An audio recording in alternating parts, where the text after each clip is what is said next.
Você já passou por dificuldades na vida e pensou em desistir?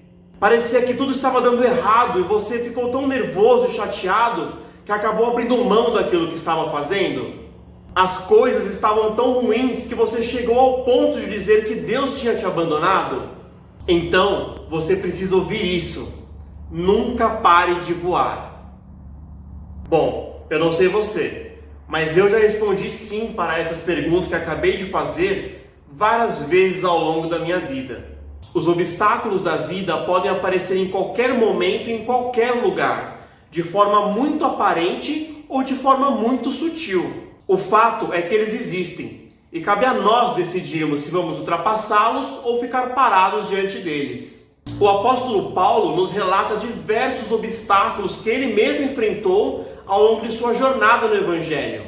Ele já foi chicoteado, ele já foi preso, o barco que estava levando ele para a prisão naufragou, ele foi picado por uma víbora, dentre outras coisas que ele relata, mas sabe o que ele diz a respeito de todas elas? Lá em 2 Coríntios, capítulo 4, verso 17 e 18 diz: pois os nossos sofrimentos leves e momentâneos estão produzindo para nós uma glória eterna que pesa mais do que todos eles.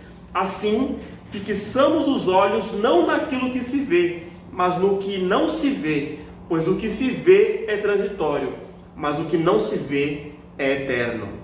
De todas as coisas que Paulo estava passando, ele as considera como sofrimentos leves e momentâneos. Mas qual é o segredo dele para levar a vida de forma tão leve? Ele mesmo responde no versículo 18, dizendo que ele fixa os olhos não naquilo que ele estava vendo, que era transitório, a vida, os obstáculos, as dificuldades. Mas ele fixa os olhos naquilo que ele não podia ver com seus olhos humanos, a vida eterna.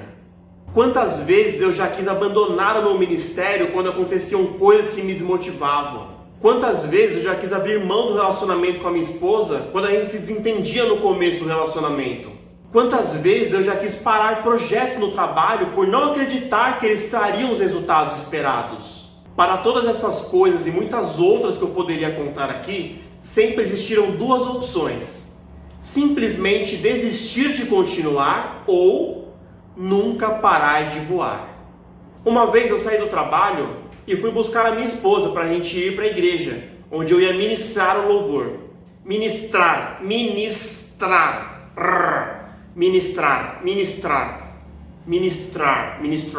Ministrar. Uma vez eu saí do trabalho e fui buscar a minha esposa para a gente ir para a igreja, onde eu ia ministrar o louvor. E era horário de pico, e a gente acabou pegando aquele famoso intenso trânsito da cidade de São Paulo. E adivinha só, um carro acabou raspando no meu carro. Claro que ao invés de eu colocar em prática tudo aquilo que eu contei na mensagem, aprendendo a viver em paz, eu me estressei, briguei com outro motorista e perdi toda a paz que eu estava tentando manter para ministrar o louvor na igreja. Quando eu cheguei na igreja estressado, nervoso, sem vontade de ministrar louvor nenhum, eu cheguei para o pastor, contei tudo o que aconteceu e perguntei para ele como é que eu poderia ministrar louvor depois de tudo isso que tinha acontecido. E ele respondeu: simplesmente faça. Essa resposta foi como um tapa na minha cara, que me fez despertar para perceber que aquelas pessoas que também tinham passado por um dia estressante no trabalho, nas suas vidas, que abriram mão de qualquer coisa que elas poderiam estar fazendo para irem à igreja e louvarem a Deus e cultuarem a Deus, não tinham nada a ver com o que tinha acontecido comigo naquela mesma tarde. Ou seja, com aquela raspadinha no meu carro e com o meu momento estressadinho que me fez querer largar tudo e não ministrar o louvor naquela noite. Os planos de Deus são muito maiores do que você. Portanto, nunca pare de voar, porque Deus quer te usar no plano dele. Você sabia que quando a águia vai botar seus ovos, ela monta o seu ninho no pico mais alto que ela encontrar? Ela também monta o ninho com vários espinhos que ficam para fora, impedindo que outros predadores ataquem os seus filhotes. Mas quando chega a hora e ela entende que os seus filhotes estão prontos para aprenderem a voar, ela pega esses mesmos espinhos que antes protegiam o ninho e colocam para o lado de dentro, para que os filhotes não se sintam mais confortáveis ali dentro. E se ainda assim os filhotes não tiverem coragem para sair do ninho, ela mesma pega e vira o ninho e derruba os filhotes daquele pico mais alto. E o que acontece? Com todo aquele desespero, com medo da morte iminente, com o sentimento de abandono pela própria mãe, eles são obrigados a aprenderem a voar.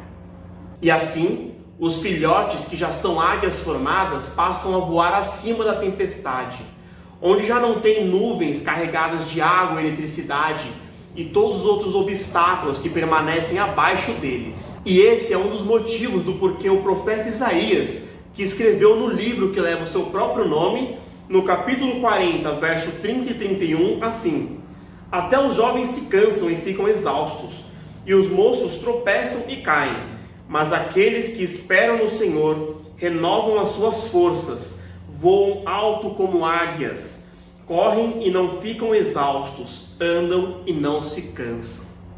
Nunca pare de voar. Não importa o quão difícil possa parecer a situação, não importa o quão ruim possa parecer o diagnóstico, não importa se você acha que Deus te deixou sozinho, continue voando sempre. Às vezes, os espinhos podem até estar te pressionando. Às vezes, parece até que você foi jogado de um penhasco.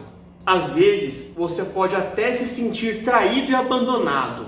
Mas talvez todos esses sintomas podem apenas significar que está na hora de você aprender a voar. Deus abençoe e até a próxima.